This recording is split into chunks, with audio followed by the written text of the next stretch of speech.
Greetings and salutations, everybody. Welcome to my YouTube channel. This is the best damn movie-related show on the planet Earth, the John Campea Show. I am your host, John Campea, and it is an awesome honor and privilege, as it is every day, to have you, my international friends, joining me as we gather together to talk about our favorite things in the world, movies, movie news, a little bit of television here and there, as well, just all the stuff that we love as entertainment fans. And it is July the 5th, the day after the 4th of July. I'll be honest with you, I'm surprised any of you are awake. So kudos to you for even being awake right now. I know a lot of people partied pretty hard last night. Lots of fireworks to see in the San Fernando Valley last night, which was great. Had a chance to binge watch Stranger Things Season 3. We're going to talk about that here in just a little bit. We're also going to talk about, is George Lucas maybe softening his position on allowing a re-release of the original versions of Star Wars? We're going to talk about that in a second too. But before we get into our main topics, I want to tell you, how do we select our main topics here on the John Campea Show? Well, you see, it's really up to you guys to come up with our main topics. You guys come up with them by going to www.thejohncampeashow.com/contact. Once you're there, you're going to see a form. Fill out that form with your questions or comments, hit submit, and then maybe, just maybe, you might see your topic or question featured here on the John Campea Show. With that down, let's move on with main topic number one. And our first main topic today comes to us from Tom Waterloo, who writes, "Hey John, been seeing a few articles saying there's going to be no music/songs in the upcoming Mulan remake. Is this true? I've been loving all the new takes on the classic songs with every live action adaptation and think this would be a very disappointing decision. Thanks for the great show." All right, thanks a lot for the question, Tom. And as most of you guys know, one of the upcoming, it's not the next because we got a few others, but one of the upcoming live action remakes of a Disney animated film is Mulan. I like Mulan a lot. Now, there's been a lot of discussions going around over the last year or so about whether the movie would include the music from the original animated thing. Like Lion King is including the music. Aladdin included the music. Jungle Book had one song and a little bit of an homage to another one, but they didn't go full-blown musical on that. So what are they going to do with Mulan? There have been conflicting reports. At first, there were reports that they weren't going to have musical numbers. Then a report came out a while ago saying, no, they are including the musical numbers. And now there's a new report going around. Now, this comes from the Disney Insider. I don't know how you pronounce it. It's a Disney Insider website that have been notorious for getting some very big things right and some very big things wrong before. But basically, what they're reporting right now is this. This is the Disinsider. How are you going to pronounce it? Disinsider? Disney Insider? I don't know. It doesn't matter. They wrote this, and this is what this question is based on. A source close to us has seen the film, reports that a phoenix replaced Mulan's beloved sidekick Mushu. That's the thing, the little dragon voiced by Eddie Murphy in the original. And that while music from the animated film will be included in the remake, the songs will not be sung by the cast, as the music is just instrumentals.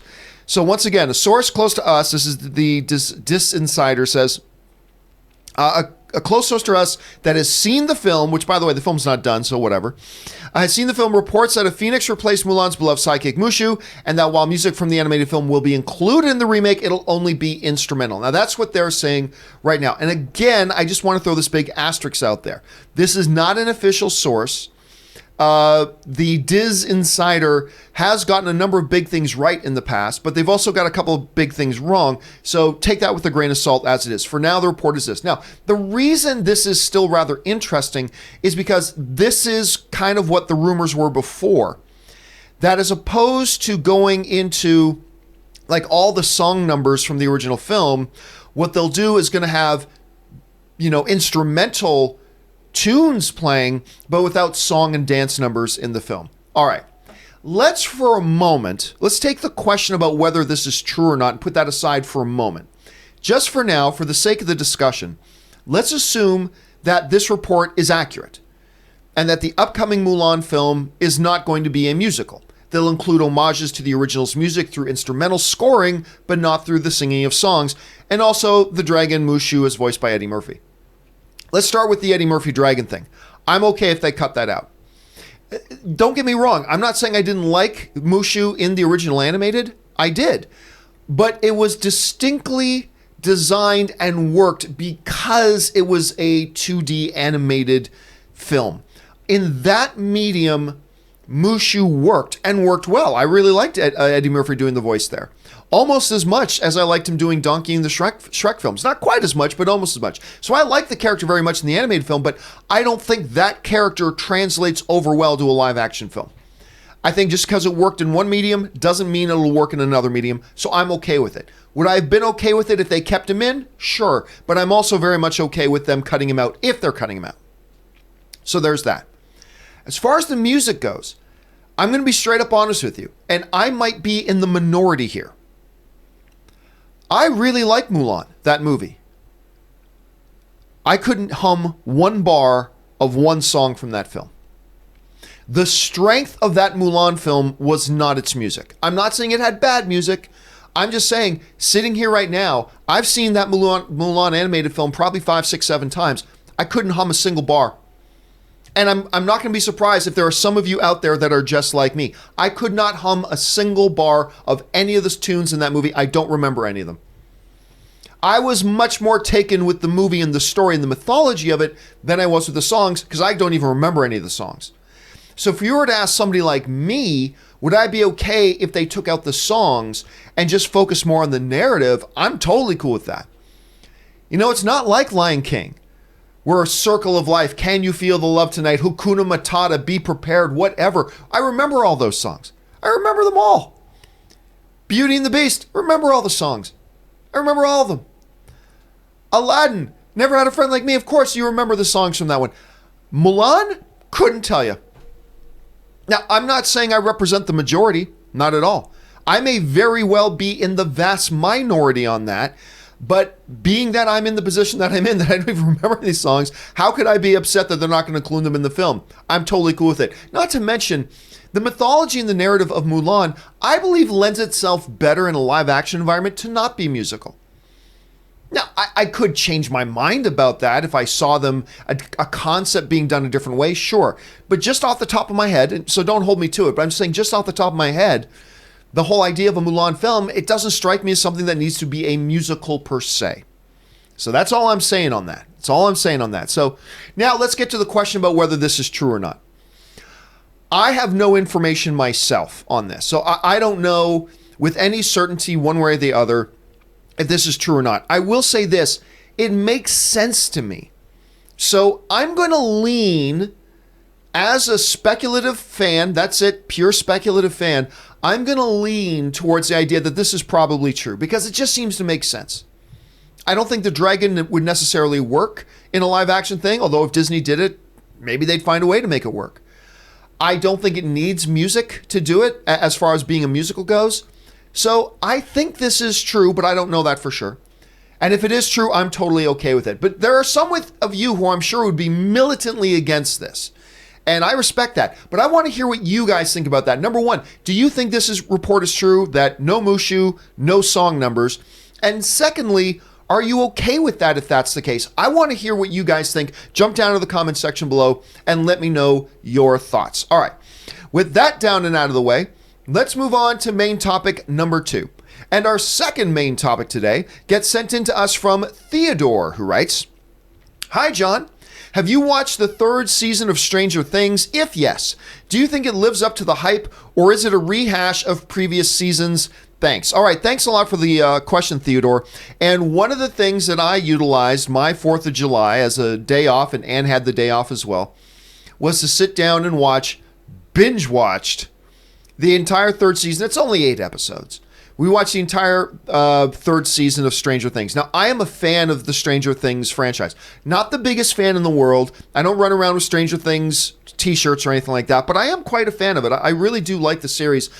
I like the 1st season, probably a little bit more than the 2nd. I know there were some people who had problems with the 2nd season. I actually thoroughly enjoyed the 2nd season.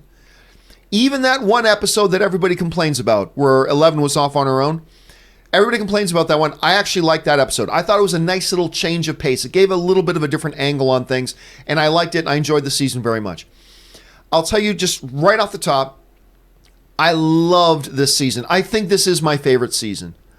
I think this is absolutely my favorite season. Now, this season has the advantage that it got to build on things that they already established. They did the hard work of establishing in the first 2 seasons. So the third season has an advantage.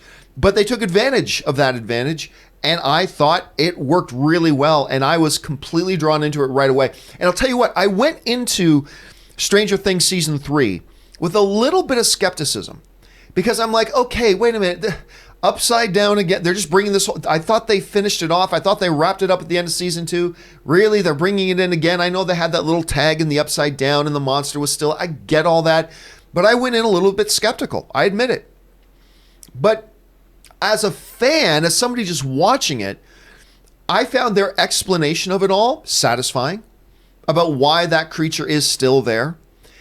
It has a little bit of a Slither feel, and I'm not going to give away, I'm not going to go into any spoilers with it, but if you've seen Stranger Things Season 3, you'll know what I mean, that it very much borrows a little bit from Slither, the James Gunn horror film, which I love, by the way, but if you saw that, you'll recognize some of the similarities here. The strength of Stranger Things, be it seasons 1, 2, or 3, are the dynamics and the nature of the relationships therein. The core group of friends, I just love it. Every time the camera's on and either the entire core group of friends or a number of them are together. Because for a lot of this season, the entire core group of friends aren't all together. Dustin is off with another group for a lot of it. But whenever I get to see these groups of friends together and they're dynamic and all that kind of stuff, I just love it. And you know what else is really funny? I never thought about it this way until Ann brought it up.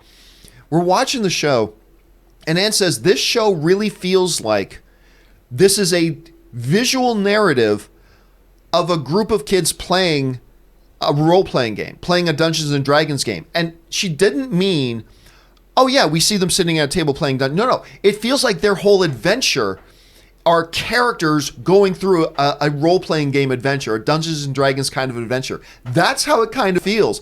And when she said that, when my wife said that, I was like, it's totally true. And she said that around episode 4 or 5. And then I watched the entire rest of the season through that lens. Like, these are characters in a role-playing game, and they're going through their adventure. And I actually loved it on that level. And I'll tell you something else that I really liked. I love the 11 character. I really do. I love the 11 character very, very much. But the 11 character is often just the nuclear option, right? Once 11 shows up, everything's solved, right? It's almost a Superman-like kind of figure. I love that 11. Now, again, I'm not going to spoil anything, but while she is very prominent in this season as a character, her role in terms of her power is a lot diminished from previous seasons. Her powers don't have as big of a role in this season as they have in previous, and I liked it. I liked it. Because you could arguably say, all the other characters aren't even really all that necessary to this show. All you need to have to do is have 11 walk around, find the problems, and fix it. And they handle that in such a way in this season that I found very satisfying, exciting, gave a lot more importance to the other characters. And I just think, and it gave her a chance, the 11 character a chance, to really just survive as a character rather than as the nuclear option. And I appreciated that a great deal. Now, what I found in this is that, Hopper, who is of course played by David Harbour, Hellboy, he's been a big character in all the seasons, but this is really, I found, by my interpretation, a Jim Hopper-centric season in many ways. And I thought he was great. His dynamic, again, with Winona Ryder as Joyce is fantastic. I love that. All the kids are back, and they're great. The kids who were introduced last season, for instance, Sadie Sink as Max, loved her. Now, everybody's talking about this Robin character, the new character that works with Steve at the ice cream shop. Did you know, I just found this out this morning, I didn't realize this. She is Handsome Hawk, Ethan Hawke. She's Ethan Hawke and Uma Thurman's daughter. I had no idea until I read that this morning. Somebody shared that with me this morning. I was like, oh, well, that totally makes sense. I love her, so I love all the established dynamics. I love all the new stuff. I love the Hopper stuff. I love the Russians are a part of this thing. You know what? I dig it. It's silly when it needed to be silly. It's serious when it needs to be serious. It's a little scary when it needs to be a little scary. It's fun when it needs to be fun, but at all times it's entertaining. Is it a perfect season of television? No. But I gotta say, I never enjoyed myself as much watching a Stranger Things season than I did watching this season. Again, I'm not the biggest Stranger Things fan, but this season for me really knocked it out of the park, and I really adored it. Ends well. I don't know if we're going to see another season or not. Netflix seems to be canceling everything after 3 seasons, so we'll see what they do with that. But if you haven't watched it, or you've been on the fence about watching Stranger Things Season 3, I do highly recommend you go and check it out. I had a very good time with it. What do you guys think? Did any of you guys watch Stranger Things Season 3? If so, jump down to the comment section below and let me know your thoughts. All right, with that down, let's move on to the final main topic today. And our final main topic today is sent in to us from Johnny5, who writes, "Hi, John. Patreon supporter here. Well, thank you for being a Patreon supporter, Johnny. I appreciate that. I read an article from comicbook.com that George Lucas gave his approval to the Academy of Motion Pictures Arts and Sciences to screen the original 70mm print of Star Wars A New Hope this past weekend. Do you think this is the first step in releasing the original version to the public? Finally." All right, thanks a lot for that. And you know what? I believe, I can't say for 100% certainty, but I believe Rob may have gone to that screening. I think because we were talking about it before it happened, and I would have tried to go, except I had already had plans, so I couldn't.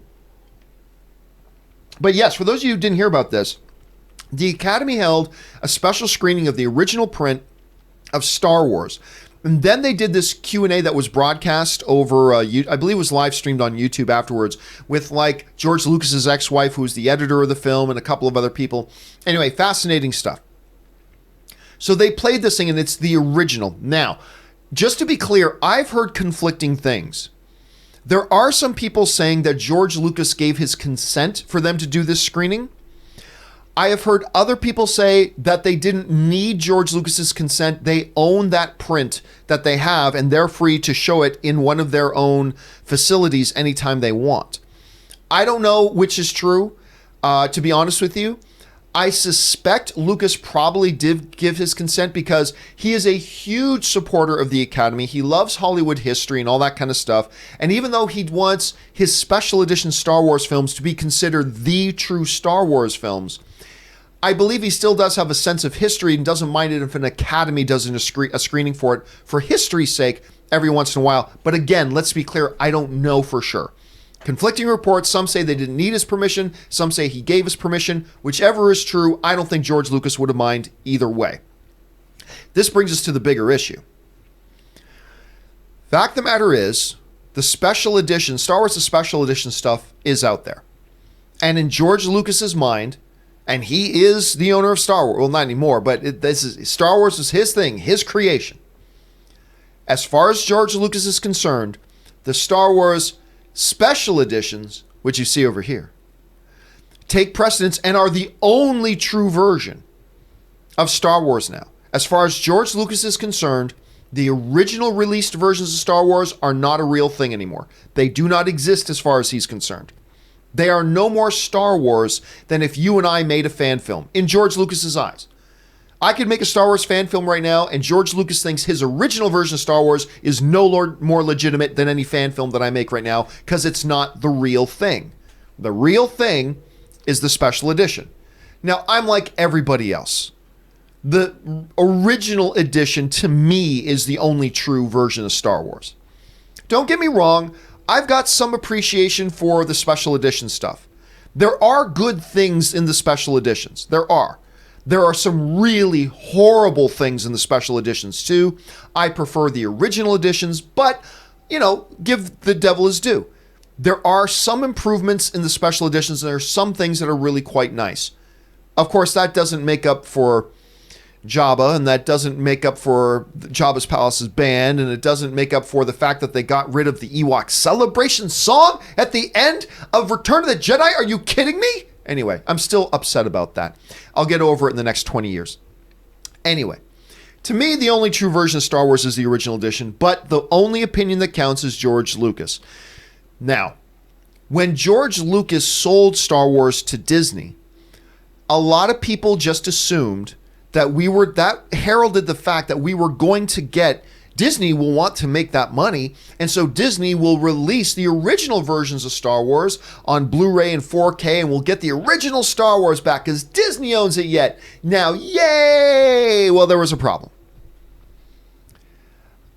George Lucas, as a part of that agreement in selling it, Disney had to pretty much agree that the special edition is the only thing that actually exists anymore.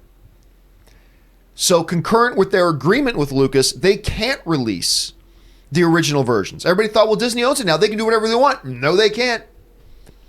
Look, if I sign a contract, let's say you sell me your car, and I sign a contract with you that says, yeah, I own the car now, but you put as a provision in the contract of sale that says, I cannot paint that car purple for whatever reason, and I agree to that stipulation, then I can't ever paint that car purple. Even though the car's mine, I can't paint the car purple unless I want to face the consequences. Whether the consequences would be you get the car back, whether the consequences would be I get fined, whatever. But, you know, George Lucas, to him, the special edition is it. So, do I think that this special screening of Star Wars that they did at the Academy heralds a possible golden day when we're going to get the original versions of Star Wars re-released as they should be? No. No, I don't. Do I think it'll ever happen? Yes, but not until after the very sad day that George Lucas is no longer with us. After George is no longer with us, and the rights, whatever contractual obligations, as a beneficiary of contractual obligations, the beneficiary will pass from George to one of his heirs. At that point, one of George's heirs, whoever he bequeaths that to, they could then have the power to reverse that and go on. But I don't think George will ever, as long as George Lucas is alive, I do not think he will ever agree or approve of a release of the original Star Wars versions. Because to him, those no longer exist. It is only the special edition. I don't like it. I'm with you guys. I don't like it. But we have to accept it. That's the way it is. And we shouldn't get our hopes up for anything else. Now, who knows? Who knows? George Lucas is human. As human beings, over time, our thoughts change, our opinions change, we get a different perspective, our context changes, our points of view changes. As a human being, maybe it is possible that at some point in the future, George Lucas agrees to allow Disney to re-release the original versions, put them up on Disney Plus, whatever. Maybe that happens, but it's unlikely.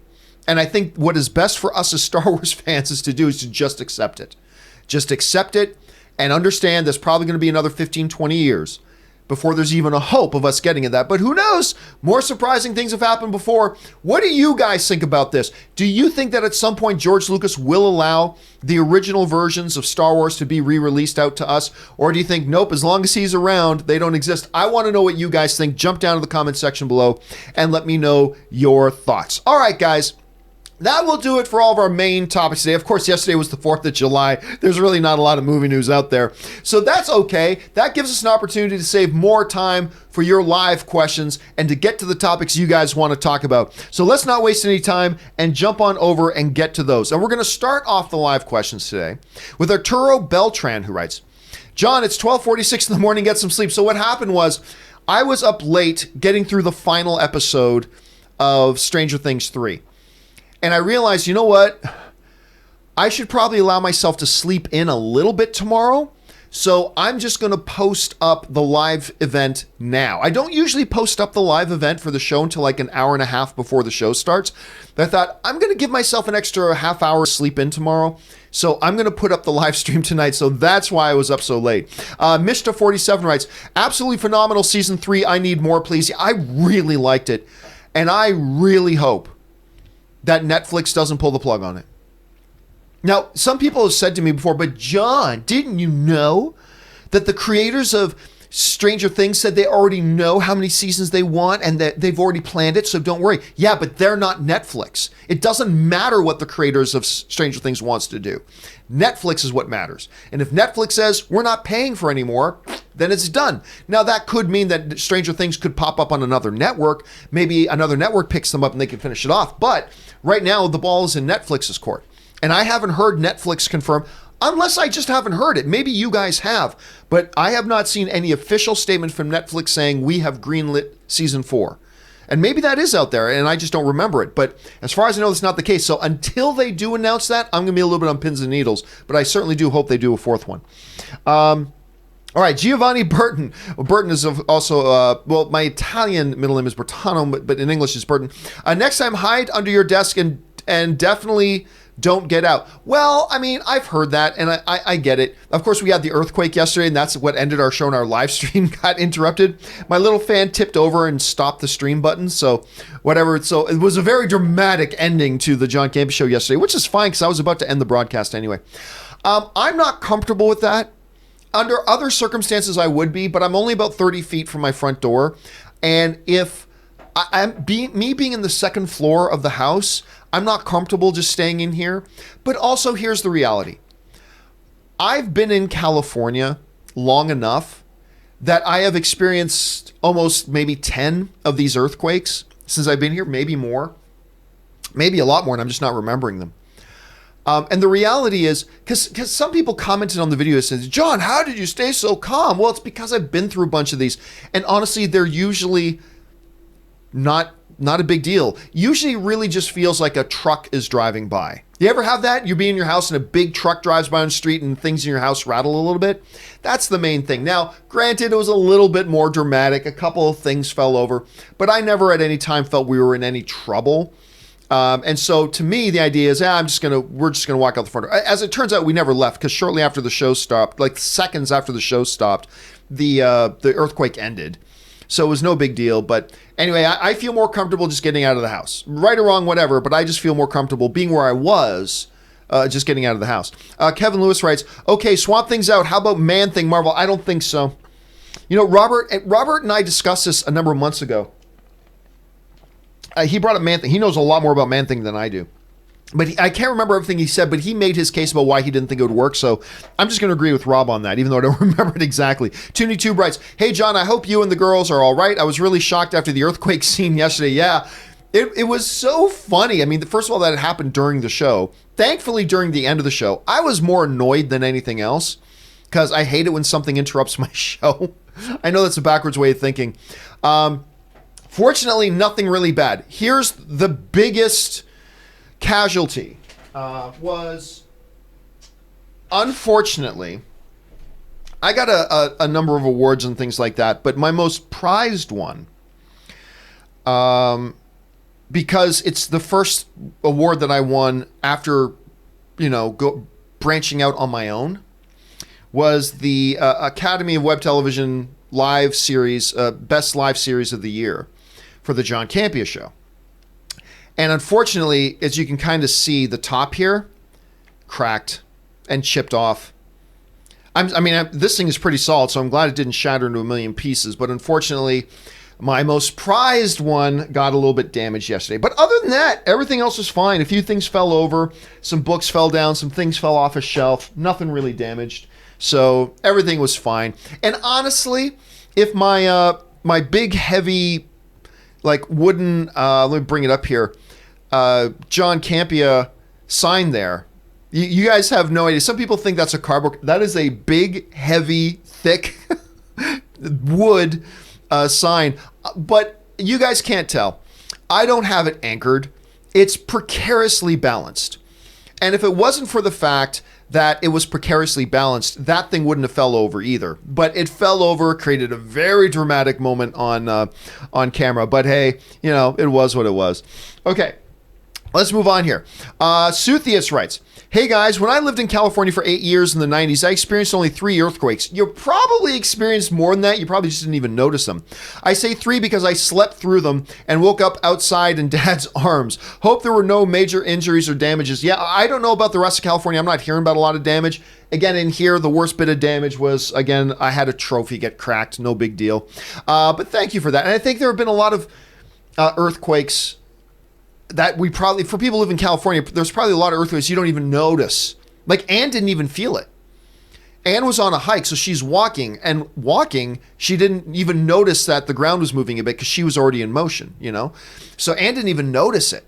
But hey, it is what it is. Suthius follows up with, even though Winona Ryder is nearing 50, she is still a total babe in my opinion. I would not mind at all being her Stranger Thing if you catch my drift.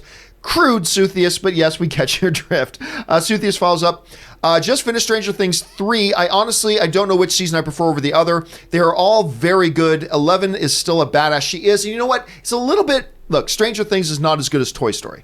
So let's not get crazy here. But it reminds me a little bit of Toy Story in the way I've been talking about Toy Story. The Toy Story films, are so good. I don't care what order you put them in. I'm just going to say that sounds great because they're all so great. And I think for me, I think season 3 is probably my favorite of Stranger Things. But honestly, you could put them in any order and I would see validity to it. Because I think it's just been a consistently good show. Then again, like I said before, I'm a little bit more of a fan of season 2 than most people. But still, I think it's just been a really consistently quality show. Suthius follows up with, finally watched Shazam. Top 3 DCU film for sure. Much like Soups, he was still learning his powers in the first film. And much like Soups, I hope to see him come into his powers tenfold in the sequel. Well, tenfold might be a little ridiculous. But dude, I love that movie. It is actually my second favorite DCU film. Only behind Man of Steel, which of course you guys know I love. It's only behind Man of Steel to me. And granted, I like Shazam more than most people do, fine, but I found it infinitely charming. I thought it was a relentlessly charming film that I just thoroughly enjoyed and loved. And for me, it's my second favorite. I want to see a little bit of an evolved Shazam in the next one. And apparently they are going to start shooting that one in 2020. I do want to see a bit of an evolved. Tenfold, no, pump the brakes. Because that just gets ridiculous. Because they already showed him to be pretty powerful. But actually being able to handle his power and probably have a Black Adam in there too. Maybe. It seems like that's what they're going towards. But yeah, man, I'm glad you saw it and I'm glad you enjoyed it. And Suthius also follows one more time with, in regards to Disney remakes, I think it's imperative to cast actors that match the animated versions, such as Mulan, Pocahontas, Aladdin. Ethnicity as a part of their story backgrounds is vital. Yes and no. See, in one way, yes, Mulan has to be a Chinese girl because Mulan takes place in China as, a woman in a Chinese family who takes her father's place, blah, blah, blah. That makes it essential. Being Chinese becomes a core essential part narratively of that character. Therefore, Mulan needs to be that. The same thing can be said of Pocahontas. Narratively, it's imperative that Pocahontas is a Native American. That's imperative because it's important to the narrative of the story. It is a part of the core essential element of who that character is. Practically the entire story is based around her ethnicity. So that becomes a core essential important part. Aladdin, if you're going to buy, he's Prince of Ali of Abagua. I never know. It's Abagua, however you say it. Prince Ali, Prince of Abagua. I can't even say it if I'm trying to sing the song. There you go. That becomes important. It's a kind of a core important part of who he is. But if a character's ethnicity is not an important part narratively of the character, then I do not believe it is vital at all. Little Mermaid's a great example of this. The color of Ariel's skin, she's not even a human being. She's not even part of the human race. She's a mermaid. A fictitious, fake, made-up, mythological thing. Sorry to break it to you, no such thing as mermaids, folks. In that case, the color of her skin has no bearing on the narrative of the character. Her having a lower fish body is imperative to the narrative. The color of her skin as a mythological creature plays no part in the narrative part of her story. Therefore, yes, you can make an argument, a solid argument, that the ethnicity of a Mulan, a Pocahontas, maybe even an Aladdin, does come into play. A fish woman? No, not at all. Not in the least. Not in the slightest bit is there any importance to that whatsoever. Now, I'll say this, though.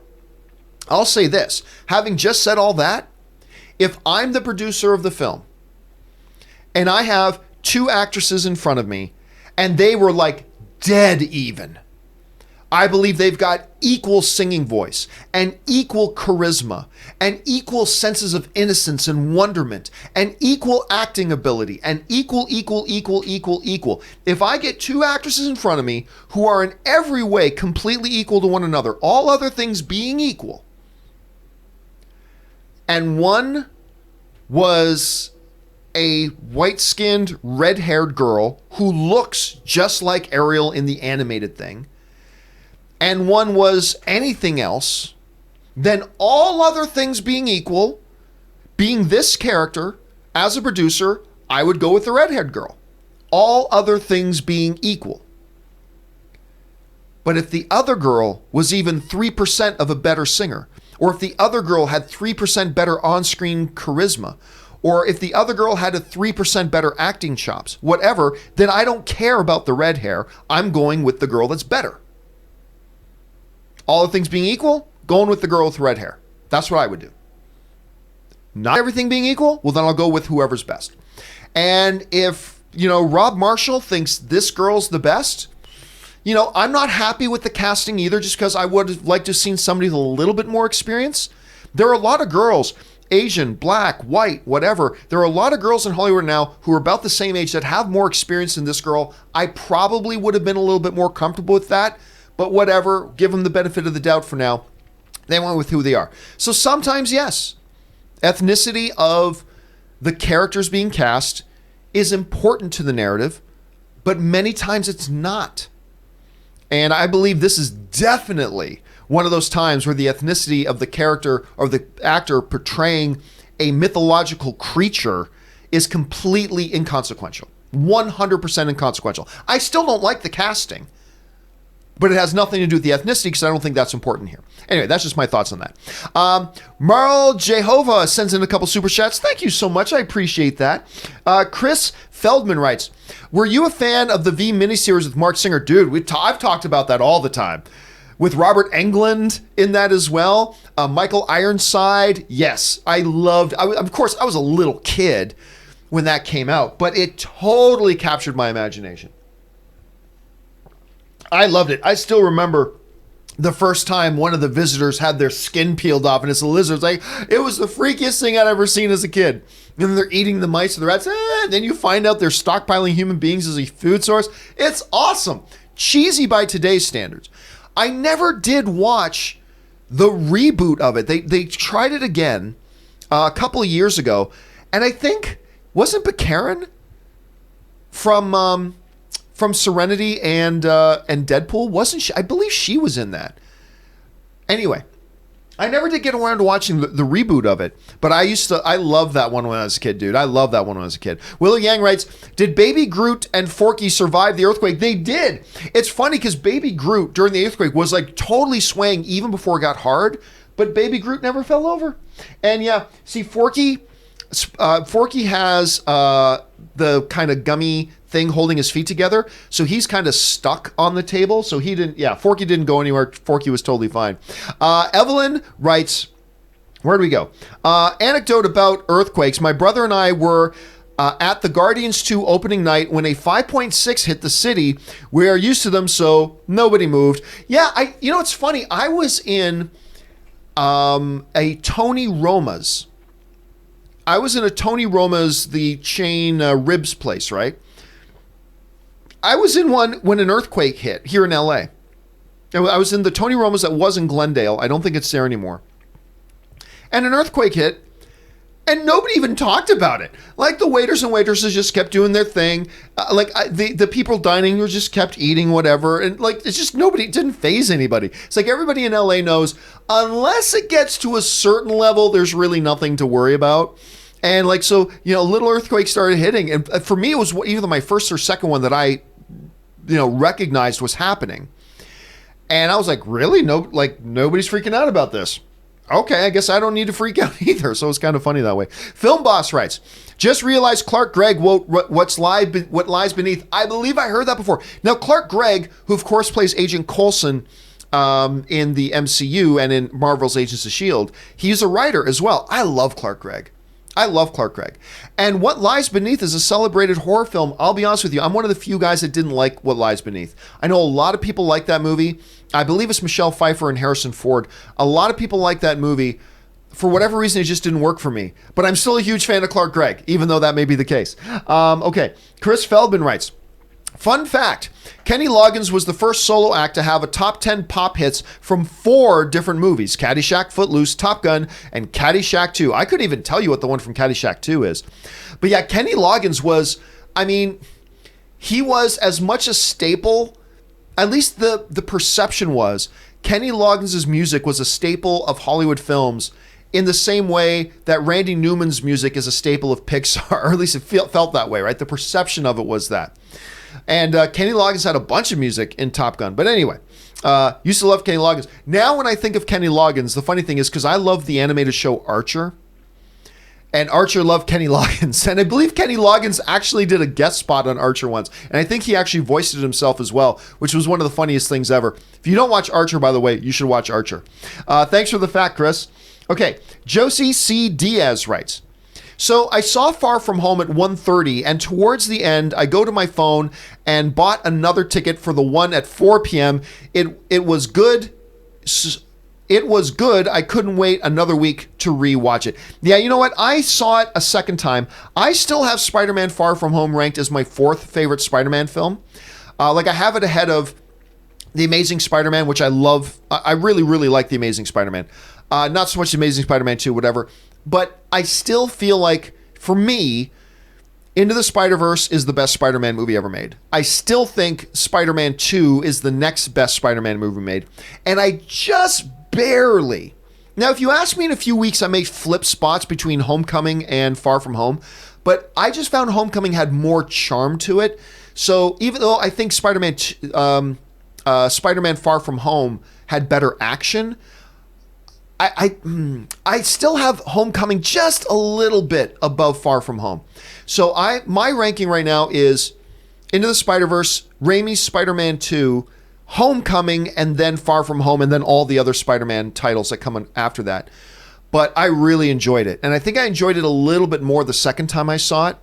There are a few things I take issue with. There's a couple things, especially the second time I watched it. I picked up on some pretty big logic problems, but whatever. It's a thoroughly enjoyable film. I really did enjoy it. Not the best Spider-Man movie ever made, but that's a high bar. But I thoroughly enjoyed it. I'm going to see it at least 1 or 2 more times, I think. Alvin Elmore writes, can you pray to the movie gods to give us a Maori epic with The Rock and Jason Momoa in a fight scene? Now, I don't know anything about the Maori. I know this. They're indigenous New Zealanders, I believe. I think that's what the Maori are. I believe. I don't know that you're going to see The Rock and Jason Statham together again in a movie that's outside of the Fast and Furious franchise. But that would be interesting to see. But again, that sounds more like a YouTube video rather than a full motion picture. I'd be down for seeing something about the Maori, though, in a movie. I'd be down for that completely, with or without Dwayne "The Rock" Johnson in it, but I'd totally be down to seeing something about that. But I know very little about it. I'm not going to pretend like I know a lot about them, because I don't. But something like that does sound cool. All right. Gregor Mendel writes, which of the young actors in Stranger Things would you predict to be successful as an adult? Ooh, that's a good question. Because I'll tell you what, I think a lot of them have potential. I think they all have potential. Let's put it that way. I think they all have potential. I am not so sure. You know, if you'd asked me 6 months ago, I would have said Millie Bobby Brown. I'm not sold on that right now. I did not like her very much in Godzilla. But I love her as 11. I do. I really do like her as 11, but we'll see. I'll tell you what kid is really catching my attention. That's Sadie Sink. The kid who plays Max, the redhead girl who dates Lucas. I really like her. And you know what? I liked her in season 1. I did like her in season 1. But in season 2, her performance really jumped up more than a notch. Her performance jumped up more than a notch. Finn Wolfhard, who of course plays Mike, he's great. He's got several big projects coming. Not the least, of course, he's got It as well. I just think a lot of them have potential. I think they all have potential, but right now, after watching season 3, I'm going to go with Sadie Sink. I think they all have potential. They could all be big breakout stars later, but I'm going to kind of lean towards Sadie Sink right now because that's just the one that kind of stood out to me the most. Good question. All right. O+98 writes, did Walter Hamada have a hand in the situation of The Flash getting the director of it? Again, I don't know that that's official yet. There are reports about them talking. I haven't heard anything that definitively says it's a done deal, but whatever is the case of it, absolutely Walter Hamada has a hand in it. Nothing happens there without his approval. No director is getting appointed for a film unless Walter Hamada approves it. So how is he the one who came up with the idea for Andy Muschietti? Is he the one who had the idea to go out and get him? I don't know if he was the guy who had the idea for him, but at some point in the chain of events, Walter Hamada has to give his seal of approval to it, or else it doesn't happen. So the answer O+ is yes. How big of a hand? I don't know, but a hand in it, absolutely. And again, it's not official yet. I think it's going to become official, but as of right now, it's not official yet. All right. Ryan Lohner writes, we've got a new guy I think can really turn the Flash around. His name is Billy McFarland. I have no idea who or what Billy McFarland is. Hold on a second. Billy McFarland. Oh my God. Okay. That's the guy who was behind the Fire Festival documentary. Okay. I'm like, Billy McFarland. Who the hell is Billy McFarland? Oh, it's that guy. Okay. See, now that's funny. now that's funny, Ryan. I like that. He can turn the Flash around. All right. Daniel Joseph writes, going to Toy Story 4 with the wife in an hour, getting ready for Pixar to rip my heart and soul into pieces. I don't think it's going to rip your heart and soul into pieces. So don't worry about that. Are you going to feel emotional, though? You're going to feel emotional. You are going to feel emotional at parts of this film. There's just no way around that. That's going to happen. It's such a good movie. I mean, Toy Story 4 is so good. I got to get back out and watch it again. I was really floored by it. Again, I don't know that it's my favorite of the Toy Story films. I still think Toy Story 3 probably takes that spot for me, but I'll tell you what, it's a special, special film, this Toy Story 4. As a matter of fact, if the Academy Awards were being held tomorrow, I'd say, gosh, not only does Toy Story 4 have to get a nomination for Best Picture, it's got to be in the top 3, I would think. But hey, that's just me. Enjoy yourself, Daniel. Have a good time, man. All right. Next up, Either Audrey writes, earlier this week, someone beat me to it, so I'm recommending Violet Evergarden. VE is on Netflix and it was one of my all-time favorite shows, period. Weekly anime recommendation, genre, drama, cry time. Violet Evergarden revolves around letter writers in a Victorian-ish setting, follows Violet, a war vet programmed to impassively follow orders / kill, who becomes a letter writer to try to learn the meaning of her superior officer's last words. First of all, that sounds very much anime. That sounds very much anime. I kind of wish Chris Carr was here right now to tell me more about it. But that sounds really intriguing. That sounds like a more mature version of an Alita Battle Angel in many ways. That sounds really, really cool. So I'll tell you what, I'll ask Chris Carr about it and see if she can give me a little bit more information on that. Thank you for the recommendation, Either Audrey. I appreciate it. I like these little recommendations that you give on the show for other people to find. All right. Ben Burnside writes, hey, John, I just wanted to say that I love how you ended the show yesterday. Very creative idea. I never would have thought about doing that. Yeah, I thought, you know what, guys? We got to end the John Campea Show today on a cliffhanger. Let's fake an earthquake. And all that kind of stuff. Don't laugh. I seriously had somebody on Twitter accusing me of staging it. They say, you could see the string pull something. I'm like, what? You do watch the news, right? There was an earthquake and the show was live. But anyway, yeah, it was pretty dramatic. Again, it just more annoyed me more than anything else, but at least it happened near the end of the show when we were almost done yesterday. Oh, by the way, let me point this out here too, guys. Because of the way the show ended yesterday, there were some super chat questions that didn't get answered. So I'm going to do a companion video later today, and I'm going to get to all of those questions later today. So just so you know, anybody who still had outstanding questions from yesterday when the show got cut short, don't worry, I'm going to address those today. I would have done them yesterday, but I had to watch Stranger Things Season 3 so I could do a review today. So that's what put that off. But also, guys, let me use this moment to make this little announcement as well. I said this earlier this week, but just in case you missed it, the Spider-Man Far From Home open spoiler discussion is going to be Saturday. Not Sunday like we originally said, but it's going to be Saturday. That's tomorrow at 3 p.m. Pacific Standard Time. So make sure if you've seen Spider-Man Far From Home, this is giving you guys plenty of time to go see it. That gives you Tuesday, Wednesday, Thursday, Friday, and the first part of Saturday matinees. And so we're going to do our Spider-Man Far From Home open spoiler discussion tomorrow. That's Saturday at 3 p.m. Pacific Standard Time. Make sure you guys come and join us for that. All right, let's keep on going here with the live questions. This next one comes to us from Kylo Ren and Stimpy, who writes, I know that you're a fan of Bret Hart, of course. Have you seen Subway Mania, where guys have WWE matches on the New York City subway?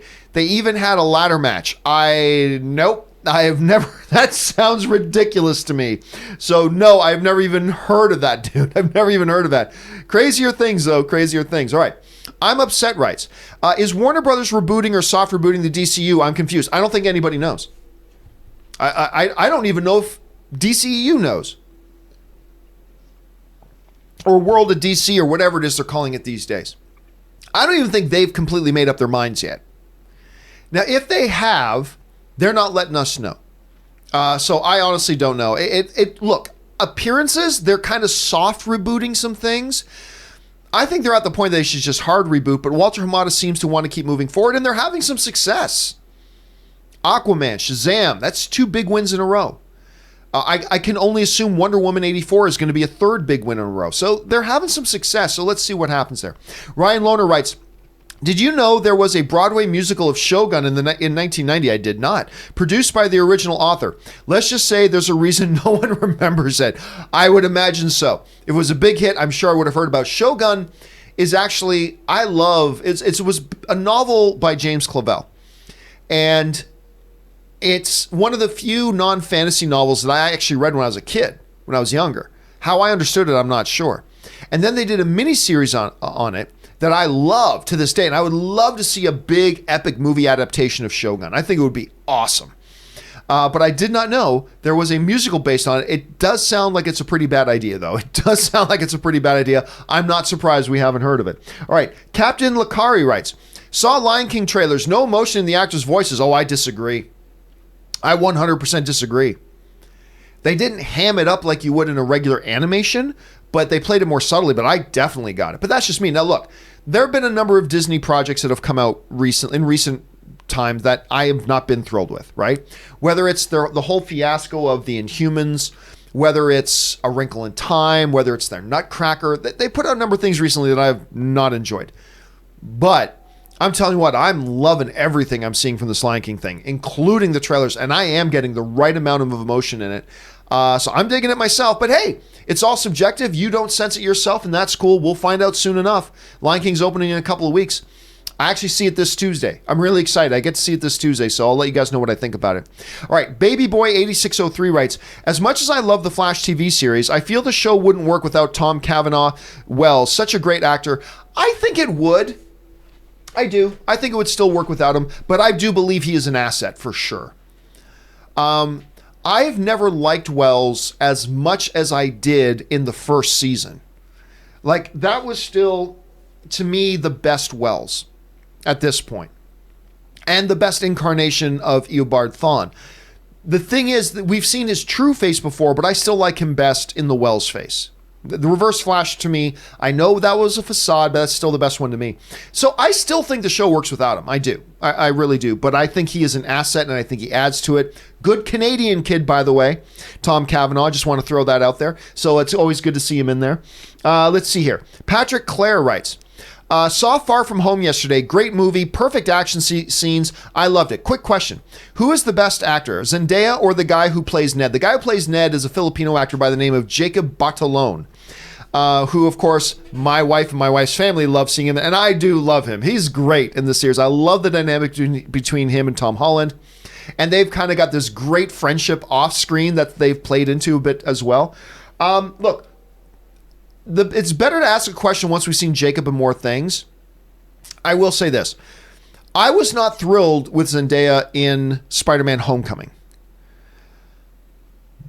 But she's grown on me. Because then I saw her in The Greatest Showman, and I thought she was quite good in Greatest Showman. She wasn't Zac Efron good. She wasn't, Hugh Jackman good, but she was quite good in Greatest Showman. And I love her MJ now in Far From Home. I really grew to appreciate her. And as a matter of fact, now the dynamic between Peter and MJ, and granted, she's not Mary Jane Watson, it's a different character, but the dynamic between them, I adore it now. And so right now, I'm going to say Zendaya. That's going to be my answer right now. Let's see how that evolves over the next couple of years, but I'm really becoming impressed with her. When I wasn't all that impressed with her before, I'm becoming impressed. I see her evolving. I see her getting better. And yeah, I'm on board with her, man. I'm totally on board with her, and I'm going to lean towards her right now. But I still love Jacob Batalon too, as well. All right. Jonathan Teft writes, what do you think will come out first, the $6 billion man or He-Man, Masters of the Universe? I've been looking forward to both of them. Dude, you and me both, dude. Been looking forward to them both. Mark Wahlberg has been working very hard to try to get the $6 billion man thing going. I think there's a lot of potential there. The He-Man thing has gone through so much drama, so much on again, off again, so much it will happen, it won't happen, that I am just at the point where I'll believe it when I see it. See, I do believe this $6 billion film is going to happen. This $6 billion man film is going to happen. You've just got a Mark Wahlberg who's just tenacious about it, and he tends to get his films made. It has been a long time. They've been trying to get a $6 billion man film going for years and years and years and years, but they just brought on a new director. I believe it is happening, but I am still in I'll believe it when I see it situation with He-Man. Yeah, they cast their Prince Adam. Yeah, I get it, but I'm just a little bit more skeptical of that. So I'm going to go out on a limb, Jonathan. Who knows? But since you're asking me, I'll give an answer, and I believe it is more likely we will first see the $6 billion man. Who knows? But that's what I'll lean towards right now.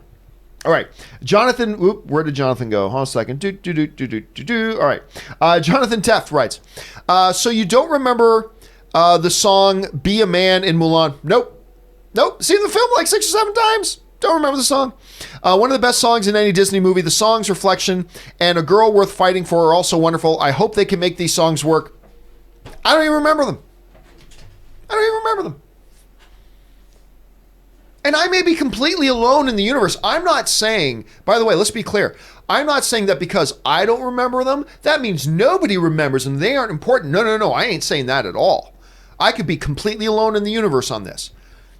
All I can say, though, is that I don't even remember a single tune in that movie, and therefore I don't care about whether the songs, therefore, are included in Mulan or not. I'm just giving you my honest opinion on that, my honest point of view. Since I don't even remember them, I don't care if they're put in there. I think it can work fine. Plus, I think it's the type of narrative that you can do that maybe doing musical numbers in might detract from it. I don't know. But maybe if I was like you, Jonathan, and I did remember the songs, and I had more of a fond memory of them, maybe my point of view would be a little bit different. But it is what it is. So no, I don't. You're naming the names of the songs, and I don't remember them. Don't remember them. It's been a while, I got to admit. Avery Zavala writes, Rushmore of important actors in movie history. Oh, I don't know. That's too big of a question, man. That's a big question. I don't know. It depends on like different eras, different actors, all that kind of stuff. All I could say is the one that has to be up there because I believe he is the greatest of all time. And if you're talking male or female, I'll say 2 need to be up there. I'll leave the other 2 alone. But one is Daniel Day-Lewis, who is the greatest of all time. He is the Bret Hart. He is the best there is, the best there was, the best there ever will be. I don't think we're ever going to see an actor of his caliber again. He is the best, in my opinion, but to me, it's not even close. The other person that would have to be up there, of course, is the Street Monster.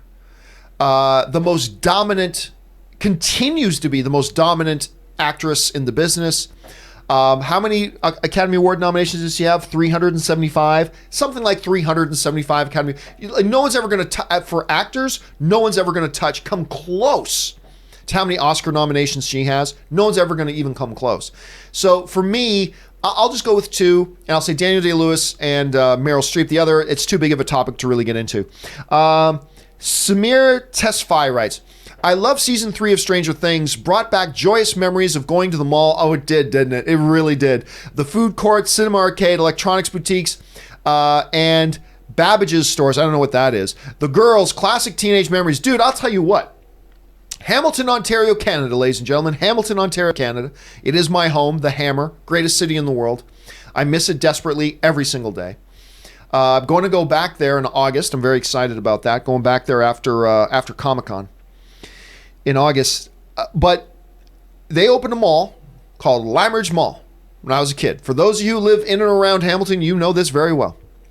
Limeridge Mall, man. And it's stereotypical, but it's true. Me and my buddies would just go to the mall for nothing but to hang out at the mall because that's where everybody was. And look at girls. It is what it is, man. That's what we did. It was the mall was the place that everybody could go at any time of day. I mean, you know, during the day, you could go there and there would be tons of people there, hang out, tons of things to do, the cool stores, but the arcades, the food courts, and just, you know, girl watching. I mean, that's what it was. And I'll tell you what, very briefly, I thought Stranger Things season 3 captured that perfectly. I really did. I thought they absolutely captured that perfectly. And it was because me and Ann are watching it, and it's like, there's a shot. This is a little thing on the side. Believe me, this isn't spoiling anything. This is a little aside thing. There's a shot where it's just like a cutaway B-roll footage of the escalators, one going up, one going down, and a couple of girls coming down, passing by a couple of guys going up, and they wave at them and give them a wink. It's like this. And Anna's like, we totally did that. Me and my girlfriends, when we saw cute boys walking by, we'd give them a wave or a wink. It's like, they really did capture that. So there's this great nostalgia. I mean, Stranger Things has always done a good job capturing nostalgia for me, the role-playing games, the nerdy stuff, but also, man, they captured that mall sensation. They really did. They did such a great job of that. I loved it. All right. Jonathan Teft writes, Yub Nub is great, absolutely, but I actually prefer the song they replaced it with in the special edition. It feels a lot more like a triumphant finale, but it didn't feel like something the Ewoks would play. That's the thing. Look, that piece of music they replaced Yub Nub with at the end of Return of the Jedi. The pan flute piece, doo, doo, doo, doo, doo, doo, doo, doo. It's actually a very nice piece of music. It's actually a very nice piece of music. It really is. But it comes out of nowhere. You know, having the Ewoks start to pound the drum, bump, bump, bum bum bum bum bum bum bum bum bum bum bum bum bum bum. You know, that was celebratory. That was fitting with the context they were in. It was the Ewok celebration, and I mean, it was perfect. And the little Zamfir pan flute. Yeah. It is a nice piece of music. It really is. I'm not being facetious. It's a nice piece of music that I really do like. But it didn't fit right to me. To me, that was a travesty, I tell you, a travesty that they got rid of that Yub Nub song. I mean, it is what it is. You know, it's not like I'm going to go, I hate Star Wars now because they took out my song. No, I'm not doing that. But I really do feel it would have been a better choice to keep that original thing in there. That's just how I feel about it. Don't get me wrong, it's not like I'm watching a new version of Return of the Jedi, and when it comes to that pan flute part, it's not like I hit mute. It's not like I go, no, I refuse to listen to this because it's not what I want. No, I don't do that. But I'm just saying, the Yub Nub thing they should have left in. I still feel that way wholeheartedly. They should have left that in, but whatever. Jack Dries writes, have you heard MoviePass site closed for weeks? Something came up. First of all, again, I mentioned this in the show yesterday. Whenever somebody mentions MoviePass, I now have that same "that's still a thing" feeling I get when somebody mentions using MySpace. Like that's the exact feeling I get. Like if somebody comes up to you and say, hey man, do you have a MySpace page? That exact feeling you get is the feeling I get when I hear somebody that mention that MoviePass is still a thing somehow, some way. First of all, look, I thought this thing was going to be closed down by this past Christmas. And they're still here. Hats off to them. They found a way to desperately and pathetically survive up to this point. And hey, that's not easy, and that's an accomplishment, and you got to tip your hat to them. I do. They should have closed their doors. They should have did what Cinemia did. When they realized they could not make it work and all they were doing is making things worse and worse and worse for their customers, they said, you know what? Instead of just dragging this out, we're just going to shut down. We're not doing anybody any favors by keeping this thing going or pretending that we're still going. Let's just shut this down. Not that there wasn't some controversy surrounding Cinemia as well. There was. But at least they had the sense to go, we just got to pull the plug on this. They should have pulled the plug on this thing ages ago. Anyway. Okay, let's keep going here. Where are we at now? JB Bonifacio writes, one aspect of Stranger Things I think doesn't get enough praise is the soundtrack. True. Hope you and everyone had a great 4th. You were all breathtaking. Well, thank you so much for that, JB. I will say this. I do hear a lot of people talk about the soundtrack, as a matter of fact. I do hear a lot of people talk about the song choices. Of course, there's this one scene where they're in one of the characters' bedrooms and they're panning by and they've got 2 cassette tapes, Corey Hart and Bryan Adams. And they're playing a Corey Hart song. It's like, at one point, the two, both good Canadian kids, at one point, the 2 biggest Canadian rock stars in the world at the time. It was always, who do you prefer, Bryan Adams or Corey Hart? I was always a Bryan Adams guy. Turns out he had the bigger career. But yeah, they had playing a big Corey Hart tune as well. I think they do get a lot of credit for that. As a matter of fact, I've heard a number of people, JB, talk about it. And you're right. They do deserve to get credit for that because that's all a part of creating that sense of nostalgia, of taking us to the 80s with them. That's just a part of it. And I don't think it would be as effective if they didn't choose the right music to do it. And I think they do a really good job of that. I think you're absolutely right. All right. Rob J00 writes, John, please tell me Forkie did survive. And indeed he did. He's got the little clay kind of bottom on him here. So he was kind of stuck to my table. So I'm good. Thank you very much. You're my hero, John. Well, thank you, Forkie. I appreciate that. So yes, Forkie survived just fine. Volodymyr Yusov writes, hey, John, have you seen the new Sabrina Witch show on Netflix? I freaking loved it. It's so weird and out of place. Never thought I'd enjoy it so much. I'll tell you what. I watched a part of the first episode. A good part of the first episode. Maybe I finished it. Did I finish it? Anyway, let's just for now say I at least watched a chunk of the first episode. Didn't work for me. And I'm one of those guys, I don't have a lot of time for television at all. That's why there's a ton of shows that I don't watch. Not because I don't like them, but there was a lot of fanfare coming in with this Sabrina the Witch thing. And I thought, all right, I'll check this out. And it just wasn't clicking for me.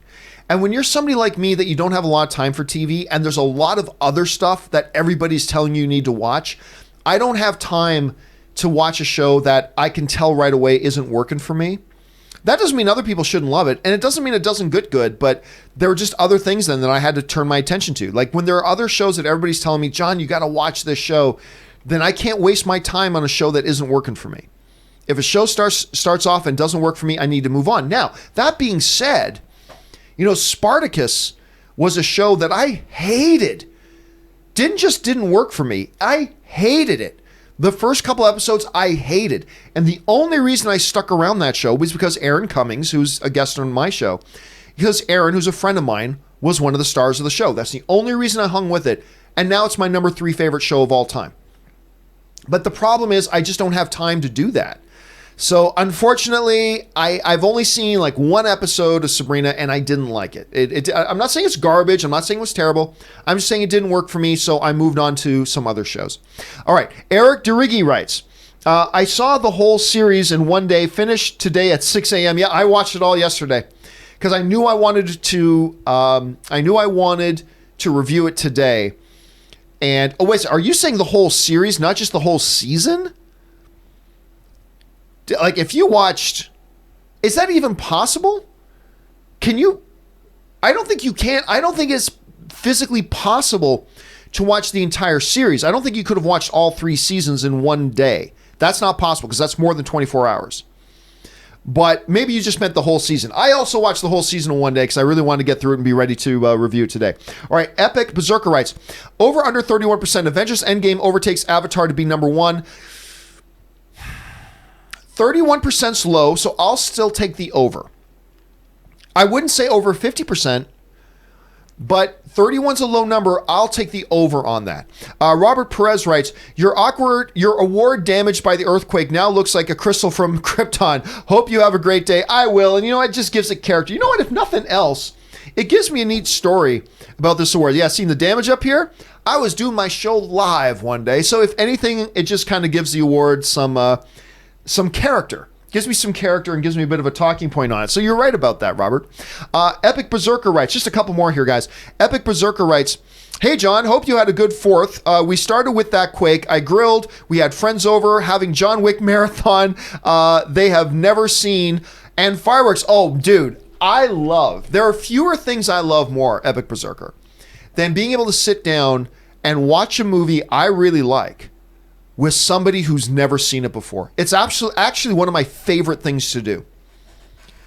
It's one of my favorite things to do, watching a movie I really love with somebody who's never seen it before. Erin Cummings, with all the movies she's been in and all the television shows she's been in and all that kind of stuff, she's never gotten around to watching Lord of the Rings. She read them. She knows Lord of the Rings inside out and backwards. She read the books exhaustively, but she never actually watched the films. And tonight, that's what I'm doing with my Friday night. Erin's coming over. I think her husband Tom is coming over too. They're gonna join me and Ann, and we're gonna watch Lord of the Rings tonight. I get excited because I get excited watching a movie I love with people who've never seen it before. All right, Raphael. Took another little bit of a jump here a second. Raphael Castillo writes, The Deadlands is a brutal 2015 Maori action film set in their past. Check out the trailer. Some apocalypto vibes. Okay, see, that sounds awesome. Give me a second. The Deadlands. All right, I'm just going to have that queued up on my Google thing so I can go in and watch that, because I got really fascinated by this earlier in the show, and now that you bring that one up, Raphael, thank you for the recommendation, by the way. Okay, I've got that pulled up on Google right now. As soon as I'm done the show, I'm going to check out that trailer because that sounds awesome, because Apocalypto is pretty freaking breathtaking. All right. Razor's Edge Frisbee writes, hey, John, glad you're okay. I am okay, my friend. Thank you for asking. Seeing Midsummer tomorrow. Cautiously excited. Have you seen it? Love me. Slow burn psychological horror. No, you know what? I still haven't seen it. Partially because, I'll tell you what, I was having dinner with...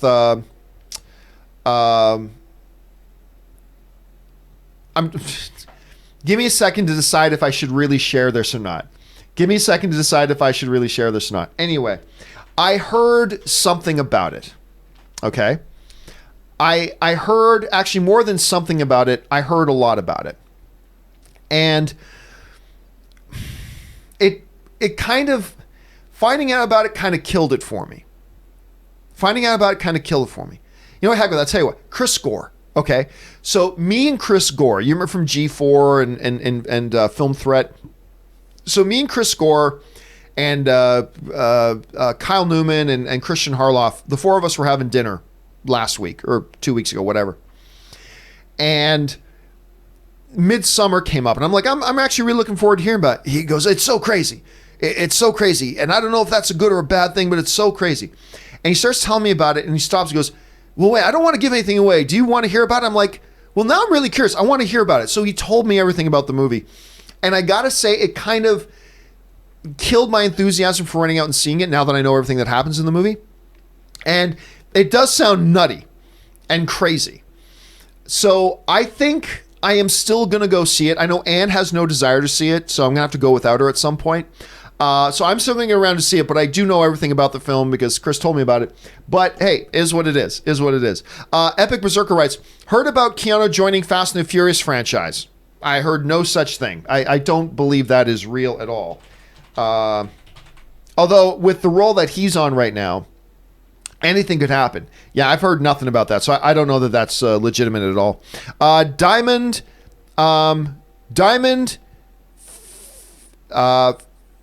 Firen F writes, so glad James Earl Jones got recasted. I can't hear him say, remember who you are my son and the one true king. Special effects should be lit. I mean, look, I have always said there are two, when you reboot a movie, that means you don't bring any of the actors back. This is a fresh start. This is a clean page one rewrite. Get rid of everybody with two exceptions. I've always said this for years. I have two exceptions to that rule. Number one, James Earl Jones is Mufasa. I've always said that long before he was ever announced. I've been saying this for years. My two exceptions to recasting everybody for a reboot. One is James Earl Jones as Mufasa, and the other one I've always said was J.K. Simmons as J. Jonah Jameson. Those are the two. Those are the two. And then we found out that James Earl Jones is being Mufasa. And it's like, great. So I'm just hearing his voice, man. I'm telling you what, seeing the clips and behind the scenes stuff, seeing Mufasa speak in James Earl Jones' voice, I gotta tell you what. And look, I would have been totally cool if they didn't, because it is a reboot. I would have been totally cool if they didn't. But I'm not gonna lie that my heart didn't do a little dance of joy when I found out that he was coming back to do it.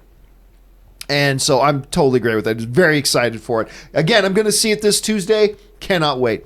All right. Jonathan Teft writes, you skipped a bunch of questions after it jumped. Let me go back. Let me go back and check here. So Jonathan's saying I skipped a bunch of questions after the $6 billion man question. I don't know if that's true. So there's the $6 billion man question. Okay, there were a couple there. Oh, I'm sorry about that. I didn't even... Sometimes when a jump happens, I think I go back to the right spot, and sometimes I don't. Thank you for pointing that out to me, Jonathan. I really appreciate that. So let's get on with that. Let's see. Oops, no, I missed it again. Hold on a second. Let me... get back to that. Okay, there we are. Okay, so wait a minute. Where's the first one? Okay, here we go. Jonathan Taft writes, I read that for his next movie, Those Who Wish Me Dead, Taylor Sheridan, is working with the same cinematographer he worked with on Wind River and the production designer of Heat. Can't wait to see it. Look, I'll tell you what, Taylor Sheridan right now, I think might be the most exciting filmmaker out there. Wind River was brilliant. He wrote the script for a couple of majorly great ones. A lot of people don't remember that he was a cast member for the first couple of seasons on Sons of Anarchy. But to me right now, Taylor Sheridan is the most exciting filmmaker in the business. I honestly think more than the next Denis Villeneuve, I think more than the next Christopher Nolan, I think more than the next Steven Spielberg, who's my all-time favorite filmmaker. I think right now, I get more worked up about seeing the next Taylor Sheridan project. He is simply the most exciting guy in the business right now. He's doing what a lot of directors and filmmakers do, working with the people he knows and trusts. That's great. So and Wind River should have been nominated for Best Picture. It should have been nominated for Best Picture. That is a stupidly powerful film. Stupidly powerful film. I absolutely love it. And if he's got that going on, then I'm all on board for it, Jonathan. I totally am. All right, Evelyn writes, did you see Chris McQuarrie's tweet about new Man of Steel? Nope, I haven't. A little bit of a hint, guys. If you're going to ask a question that's like that, because this happened a couple times, it might behoove me and you to mention what it is. Because now all I can say is, nope, didn't see it. Whereas if you said, did you see that Chris McQuarrie said this about Man of Steel? Then I could still address it, but I don't know what he tweeted about Man of Steel, so I can't address it. Sorry about that, Evelyn. All right. James Gold writes, over under 50%, Rey, Finn, Poe, or Kylo lose a limb in episode 9. Oh, I'll take the over on that. I'll take the over on that. I think somebody's losing a hand or an arm. And maybe in the case of Kylo Ren, maybe a head. But I will definitely take the over 50% on that, James. Absolutely. Let's see. Jonathan Teff writes, favorite film that makes you proud to be Canadian? I don't know. I'd have to think about that. There's a couple of really great ones. First of all, like one of the ones that I love a lot is Argo. Ben Stiller's Argo, because, the Canadians are the heroes in that one.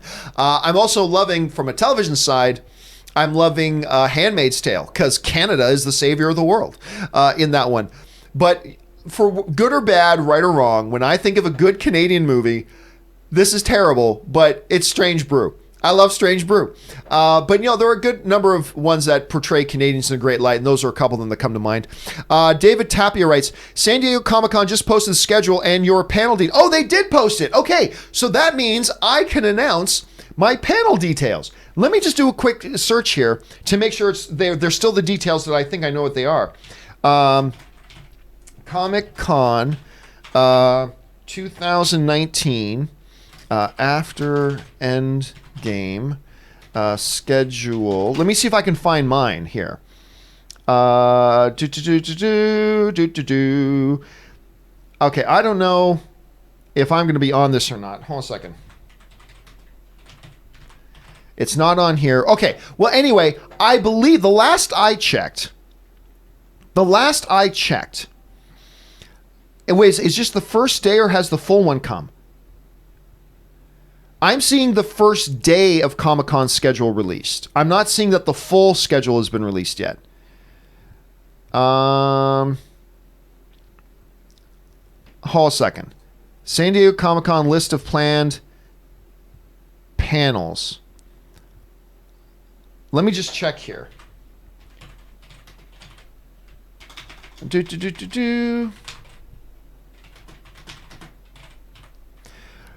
Okay, there it is. Okay, so my panel this year is called After Endgame, Where Does the Comic Book Genre Go From Here? Right now, it is scheduled for... Crap, I'm not seeing... See, I know when they told me it's scheduled for, but I don't know if they changed it, so I better not say anything just yet. I'll double check it, and then I'll announce it a little bit later. But thank you for giving me the heads up on that, David. I had no idea. Okay. Next up, Brandon Plummer writes, finding out about Kimba the White Lion hurt my opinion of Lion King. Have you ever found something out about a property that hurt your opinion of it? Nope, because the property is still the property. Nothing that comes before or after that has any impact on what I thought about that property in the first place. So, nope, absolutely not. That's just me personally. Just about anything. So that's just me personally.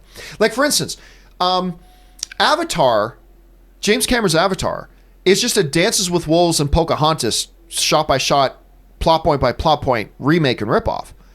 But knowing that doesn't hurt my appreciation for Avatar as a film.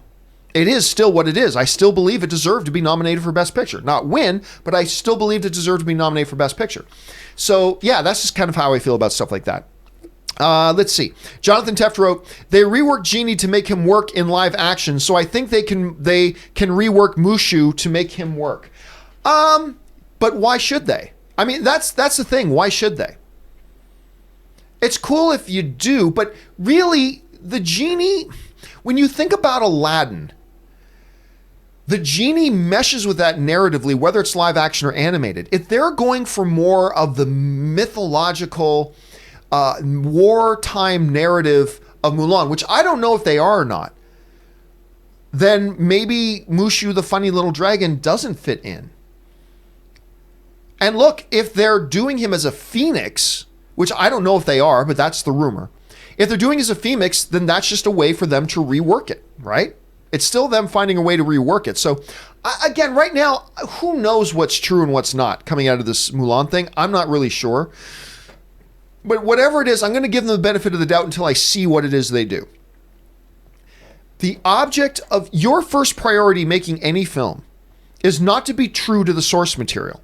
Your first priority as a filmmaker is to make the best movie possible. And if that means borrowing more from the original source material, great. If that means borrowing less from the original source material, great. But the number one priority of a filmmaker doing something based on previously existing material is not to be as faithful to the pre-existing material as possible. That's not your main concern. Your main concern is making the best movie possible. And sometimes those two things are in total alignment with each other.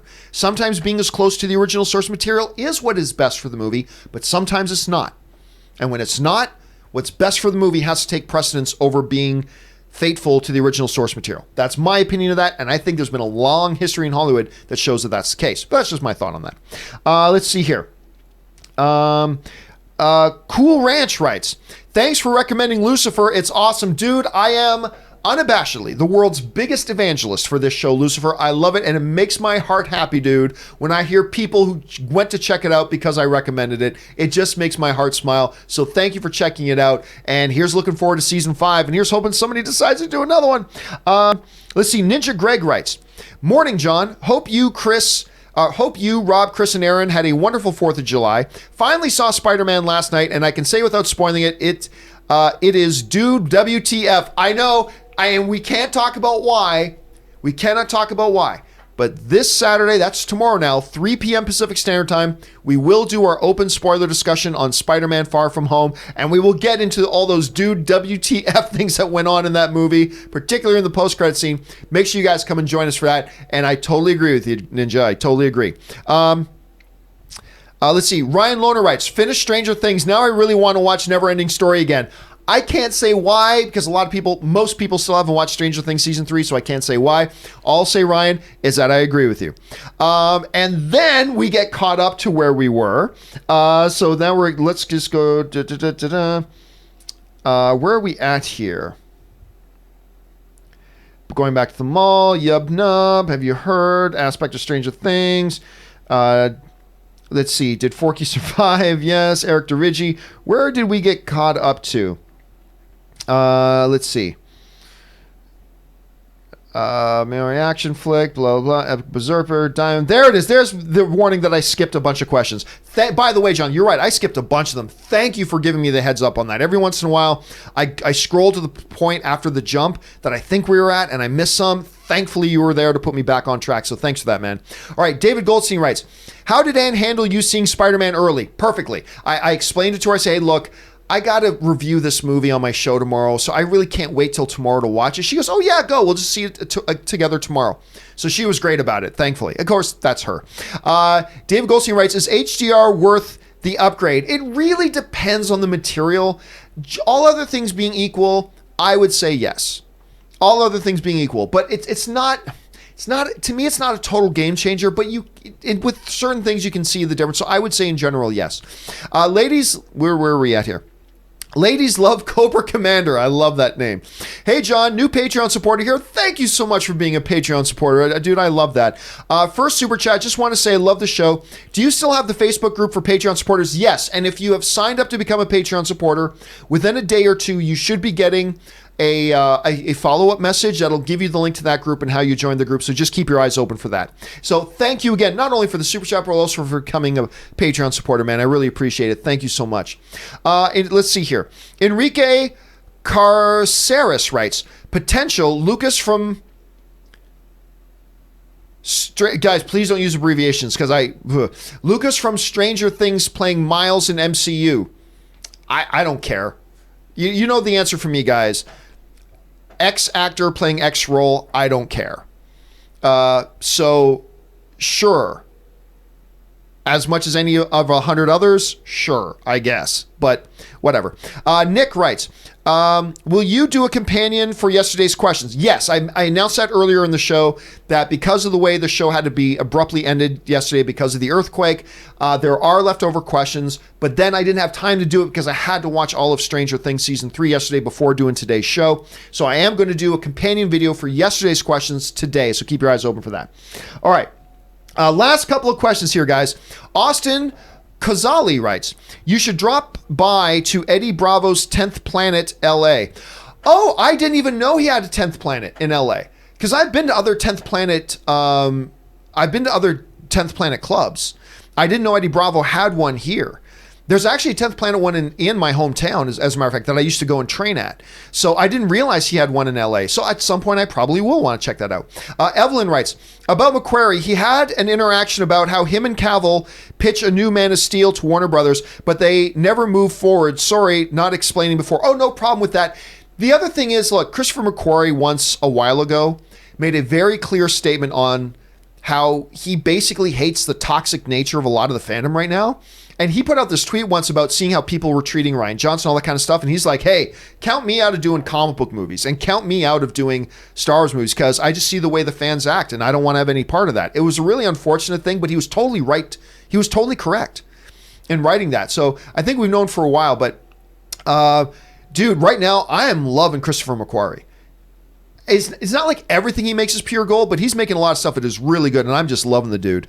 And final thing comes to us from Ninja Greg, just sending a super chat. Thank you so much for that, Ninja Greg. And guys, that will do it for today's installment of the John Campea Show. Thank you so much for being here and being a part of the show. Once again, I got a companion video coming later today to make up for the questions from yesterday's cut short earthquake show. So that's coming a little bit later. Don't forget, tomorrow morning, I believe at 11 a.m., we're doing our Saturday open mic at 11 a.m. and at 3 p.m. tomorrow is our Spider-Man open spoiler discussion. Make sure you guys come and join us then. Guys, you did it. You made it to Friday, the end of another week. I hope you have a fabulous weekend ahead of you planned with relaxing, some excitement, some fun, whatever it is. I just hope you enjoy yourself. Stay safe, stay relaxed, and stay thirsty, my friends. That'll do it for me for now, guys. My name's John Campea. Thanks for being here, and until next time, bye-bye.